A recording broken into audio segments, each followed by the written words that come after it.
আজকে তাজা খবর। আজকে আমরা দেখব দেশের তাজা খবর। দেখছি, আপনারা আমার পাশে থাকুন।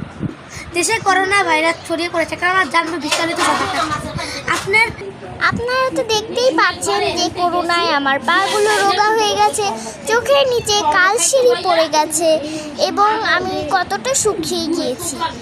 আমি করোনা ভাইরাসে আক্রান্ত। তো আমাদের এইবারের করোনা ভাইরাস একদম বোঝা যাচ্ছে না, যে আগে যেমন যতটা বোঝা যেত এবার তেমন বোঝা যাচ্ছেই না। সো আমি করোনা ভাইরাসে আক্রান্ত, সবাই আমার জন্য দোয়া করবেন। আমারও একটি ছোট বোনের এরকম অবস্থা, কিন্তু সরকার আমাদের কিছুই বলেনি করোনা ভাইরাসের জন্য, এবং লকডাউনও করছে না। আমার ছোট বোন করোনাতে আক্রান্ত, তার জন্য সবাই দোয়া করবেন। আসসালামু আলাইকুম। দেখলেন তো সবার কী অবস্থা।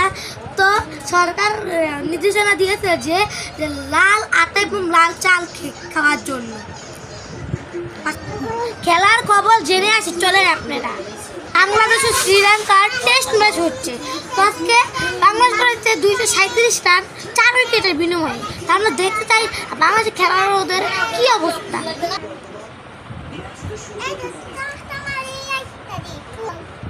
আপনারা তো দেখতেই পারলেন বাংলাদেশের শ্রীলঙ্কার খেলা। তো টেস্ট ম্যাচে শ্রীলঙ্কা করেছে 485 রান 10 উইকেটের বিনিময়ে। বাংলাদেশ কত রান করতে পারে আমরা জানি না, আমরা দেখবো। এখন আমরা যাবো ফুটবল খেলা।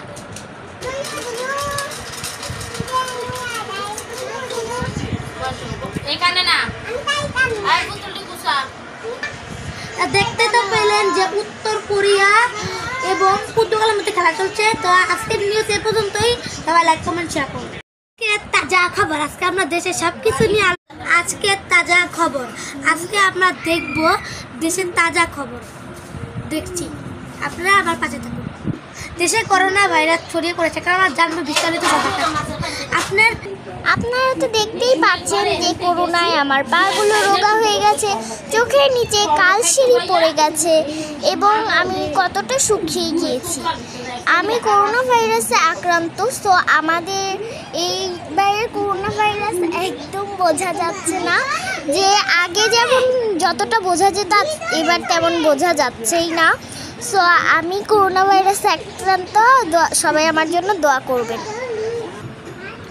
আমারও একটি ছোট বোনের এরকম অবস্থা, কিন্তু সরকার আমাদের কিছুই বলেনি করোনা ভাইরাসের জন্য, এবং লকডাউনও করছে না। আমার ছোট বোন করোনাতে আক্রান্ত, তার জন্য সবাই দোয়া করবেন। আসসালামু আলাইকুম। দেখলেন তো তাজা খবর। আজকে আমরা দেশের সব কিছু নিয়ে